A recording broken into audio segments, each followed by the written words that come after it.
જય સ્વામિનારાયણ. શ્રી સહજાનંદ પ્રાથમિક શાળાના ઓનલાઈન ક્લાસમાં હું તમારું સ્વાગત કરું છું. વિષય ગુજરાતી વ્યાકરણ વિભાગ, જેમાં આપણે ભણતા હતા રૂઢિપ્રયોગ. આપણા વ્યાકરણનો ટોપિક હતો રૂઢિપ્રયોગ. તો મિત્રો, આપણે લાસ્ટ લેક્ચરની અંદર રૂઢિપ્રયોગની વ્યાખ્યા અને રૂઢિપ્રયોગ કેવી રીતે લખવો એ આપણે જોઈ ગયા હતા. કે આપણે પ્રશ્ન પૂછ્યો હોય રૂઢિપ્રયોગનું, એની બાજુમાં એનો રૂઢિપ્રયોગનો અર્થ લખવાનો હોય અને નીચે એ પ્રમાણેનું વાક્ય બનાવવાનું હોય. તો રૂઢિપ્રયોગમાં જે પ્રશ્ન પૂછ્યો હોય એની બાજુમાં અર્થ અને નીચે વાક્ય બનાવવાનું હોય, જે રૂઢિપ્રયોગ કહેવાય છે. પણ તમને કીધું હતું કે વાક્યમાં જે પ્રશ્ન પૂછ્યો છે એ લખવાનો હોય, અર્થને વાક્યની અંદર લખવાનું હોય નહીં. જે પ્રશ્ન પૂછાણો છે એ પ્રશ્નનું જ વાક્ય બનાવવાનું હોય, અર્થનું વાક્ય બનાવવાનું ન હોય, પરંતુ અર્થને પ્રશ્નની બાજુમાં લખવાનું હોય. આપણે જોઈ ગયા હતા રૂઢિપ્રયોગની વ્યાખ્યા. કોઈ શબ્દ સમૂહ તેના દેખીતા અર્થને બદલે કોઈ લાક્ષણિક અર્થમાં પ્રચલિત રૂઢ થઈ ગયો હોય તેને રૂઢિપ્રયોગ કહે છે. તો આ વ્યાખ્યા પણ એક વખત વાંચી જવાની અને લખવાની.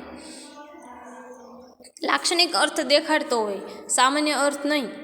તો અને જે અર્થ રૂઢ થઈ ગયો હોય એટલે પ્રચલિત જ હોય, લોકવાયકતા મુજબ ચાલ્યો આવતો હોય, તેઓ રૂઢ થઈ ગયેલા અર્થને રૂઢિપ્રયોગ કહે છે. તો મિત્રો, આજે એવા રૂઢિપ્રયોગના અમુક ઉદાહરણો આપણે જોવાના છે કે જે ગયા લેક્ચરમાં આપણે જોયા હતા. એવા જ આજે બીજા ઉદાહરણો રૂઢિપ્રયોગના જોઈશું આજે.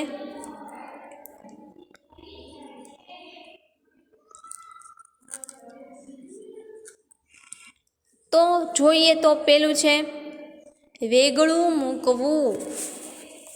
તેનો અર્થ શું કીધો છે? છોડી દેવું. બાજુમાં જે દર્શાવ્યો છે એનો અર્થ છે વેગળું મૂકવું એટલે છોડી દેવું. નીચે એનું વાક્ય લખ્યું છે, જે આપણા ટેક્સ્ટબુકમાંથી જ મોટા ભાગનું હશે. વેગળું મૂકવું એનો અર્થ છે છોડી દેવું. એનો વાક્યમાં પ્રયોગ કેવી રીતે થશે? વાલા કેસરિયાએ વડોદરાને વેગળું મૂકવા પગ ઉપાડ્યા. આપણે પાઠમાં આવી ગયું કે વાલો કેસરીઓ ને વડોદરામાં કોઈ ઘોડા વેચાણા ન હતા, એટલે વડોદરામાંથી નીકળવા માંગે છે. એટલે શું કીધું વાક્યમાં? વાલા કેસરિયાએ વડોદરાને વેગળું મૂકવા પગ ઉપાડ્યા. તમે તમારી રીતે બીજું ઉદાહરણ પણ અહીં મેકી શકો છો. જો મિત્રો, અહીં પ્રશ્નમાં જે પૂછ્યું છે વેગળું મૂકવું, એનો જ તે વાક્યમાં પ્રયોગ કરતી વખતે ઉપયોગ કર્યો છે. પ્રશ્ન જે પૂછ્યો છે એનું જ વાક્યમાં પ્રયોગ કરતી વખતે ઉપયોગ કરવાનો રહેશે, અર્થનો નહીં. અર્થ ખાલી સમજવા માટે આપ્યો હોય છે અને સમજવા માટે જ બાજુમાં લખવાનો હોય. વાક્યમાં પ્રયોગ કરતી વખતે પ્રશ્ન જે પૂછ્યો છે એનું જ વાક્ય બનાવવાનું હોય છે. ત્યાર પછી બીજો જોઈએ રૂઢિપ્રયોગ, તો મામલો પામી જવો. એનો અર્થ શું થશે? પરિસ્થિતિનો ખ્યાલ આવી જવો. મામલો પામી જવો, પરિસ્થિતિનો ખ્યાલ આવી જવો કે કેવી પરિસ્થિતિ ચાલી રહી છે. તો એનો આપણે વાક્યમાં પ્રયોગ કરીએ. આચાર્યશ્રી વિદ્યાર્થીઓના ઝઘડાનો મામલો પામી ગયા. જો પ્રશ્નમાં જે છે મામલો પામી જવો, તો એનું વાક્યમાં એ જ વપરાણું છે કે આચાર્યશ્રી વિદ્યાર્થીઓ અંદર ઝઘડતા હતા.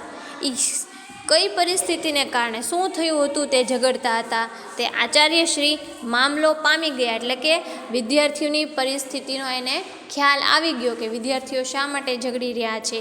એટલે આ પ્રમાણે વાક્ય બનાવ્યું છે કે આચાર્યશ્રી વિદ્યાર્થીઓના ઝઘડાનો મામલો પામી ગયા.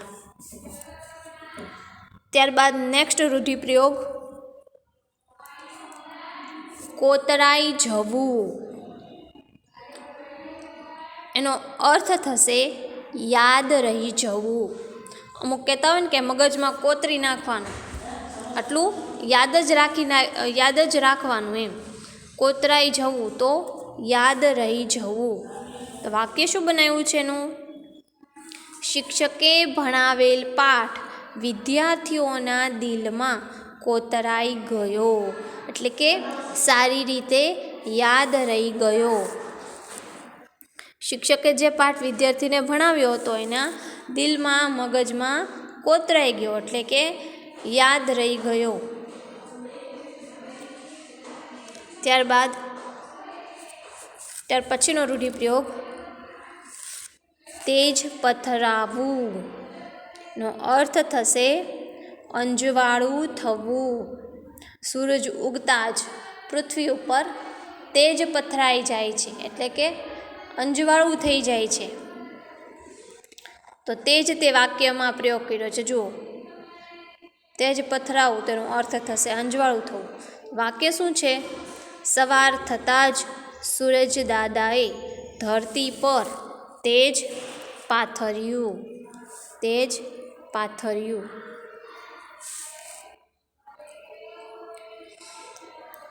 એટલે કે અંજવાળું કર્યું.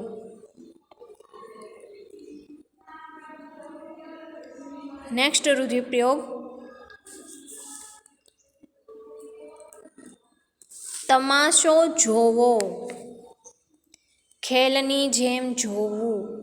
કોઈ રમત રમાતી હોય ને બધા જોતા હોય તો કે ખેલની જેમ જોતા હોય, એ રીતે કોઈક ઝઘડતું હોય તો પણ જોતા હોય, કે એનો તમાશો જોતા હોય. એ રીતે શું થશે એનો અર્થ? ખેલની જેમ જોવું, કે જાણે કે કોઈ ખેલનો ચાલતો હોય એ રીતે જોતા હોય, એવો એનો અર્થ થાય. તો વાક્યમાં એનો પ્રયોગ થશે ફળિયાના 100 લોકો ઘરનો તમાશો જોવા લાગ્યા. ફળિયાના જે માણસો હતા એ ઘરનો તમાશો જોવા લાગ્યા, એટલે કે ખેલની જેમ એની જે પરિસ્થિતિ છે એને જોવા લાગ્યા.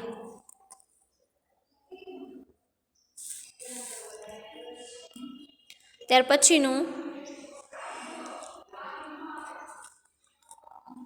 કાન સોરીને દોઢીએ ચડાવવું. અહીં એનો અર્થ થશે સતર્ક થઈ જવું. એટલે સતર્ક થઈ જવું એટલે તર્ક સહિત, એટલે મગજને યોગ્ય જગ્યાએ કામ લગાડવું. કાન સોરીને દોઢીએ ચડાવવું એનો અર્થ થશે સતર્ક થઈ જવું, એટલે તરત જ એને ખ્યાલ આવી જવો એવું. વાક્ય શું કીધું છે? વાલા કેસરિયાના ઘરવાળા સિપાઈ જોતા જ કાન સોરીને દોઢીએ ચડી ગયા. એટલે વાલા કેસરિયાની પત્ની હતી એ જે ઓલા સિપાઈઓ આવે છે એને જોઈને સતર્ક થઈ ગઈ, એમ કાન સોરીને દોઢીએ ચડાવી ગયા.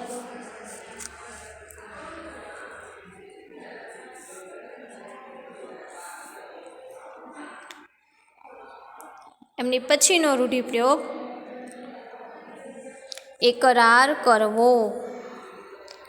એનો અર્થ થશે સ્વીકાર કરવો અથવા તો કબૂલ કરવો. એકરાર કરવો, કોઈ પણ વસ્તુનો સ્વીકાર કરવો. પોતાની ભૂલ હોય તો કબૂલ કરવી.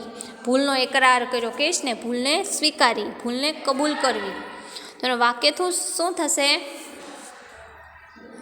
ચોરે કોર્ટમાં પોતાના ગુનાનો એકરાર કર્યો.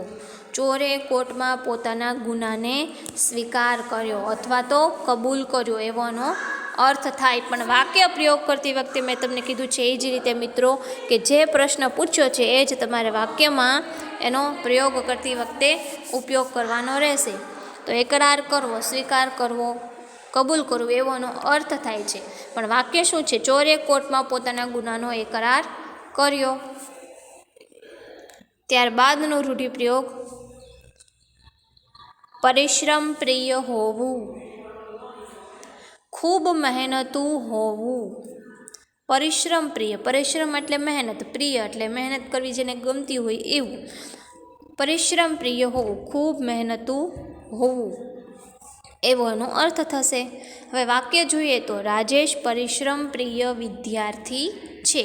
રાજેશ નામનો વિદ્યાર્થી જે છે એ ખૂબ જ પરિશ્રમ પ્રિય એટલે કે મહેનતુ વિદ્યાર્થી છે. તો અહીં રૂઢિપ્રયોગમાં પ્રશ્નમાં પૂછ્યું છે પરિશ્રમ પ્રિય, એનું જ આપણે વાક્ય બનાવવાનું. રાજેશ પરિશ્રમ પ્રિય વિદ્યાર્થી છે.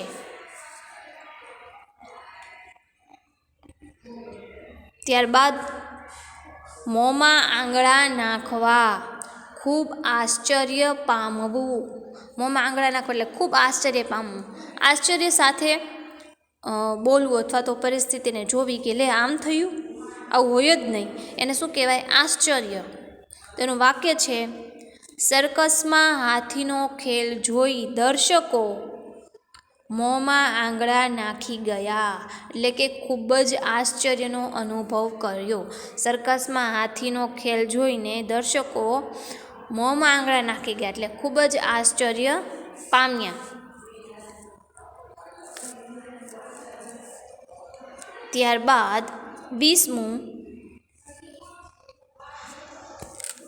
પગે પાંખો ફૂટવી, ખૂબ જ ઉત્સાહમાં આવી જવું, એવો એનો અર્થ થશે. પગે પાંખો ફૂટવી એનો અર્થ ખૂબ જ ઉત્સાહમાં આવી જવું. તો આપણે એનો વાક્યમાં પ્રયોગ કરીએ ત્યારે પ્રવાસની વાત સાંભળતા જ સૌ બાળકોના પગે પાંખો ફૂટી, એટલે કે પ્રવાસની વાત સાંભળતા જ બધા બાળકો ખૂબ જ ઉત્સાહમાં આવી ગયા, એનો મિનિંગ એવો થાય. પણ અહીં મિત્રો આપણે અર્થને વાક્યમાં લખવાનું નથી, પ્રશ્નમાં જે છે એ જ તમારે વાક્યની અંદર લખવાનું રહેશે. એટલે પ્રવાસની વાત સાંભળતા જ સૌ બાળકોના પગે પાંખો ફૂટી. એ રીતે મેં આજે જેટલા રૂઢિપ્રયોગ કરાવ્યા છે, તમામ રૂઢિપ્રયોગ, એના અર્થ અને એના વાક્યમાં પ્રયોગ કર્યા છે, તમામ રૂઢિપ્રયોગને એક વખત લખવાના છે, વાંચવાના છે, પૂરી રીતે સમજીને સારા અક્ષરે એક વખત લખી વાંચી અને હોમવર્કમાં તમારે ફરજિયાત લાવવાના રહેશે. મિત્રો તમારે એનો અર્થ ખાસ સમજવો જરૂરી છે. અર્થ સમજાઈ જાય તો તમે કોઈ પણ ઉદાહરણ દ્વારા એનું વાક્ય બનાવી શકો. માટે પ્રશ્ન, એની બાજુમાં અર્થ અને નીચે કોઈ પણ ઉદાહરણ દ્વારા વાક્ય બનાવવાનું. આ રીતે આ રૂઢિપ્રયોગો એક વખત લખવાના, વાંચવાના, સમજવાના અને પાકા પણ કરવાના છે. હોમવર્ક કરવું ફરજિયાત રહેશે.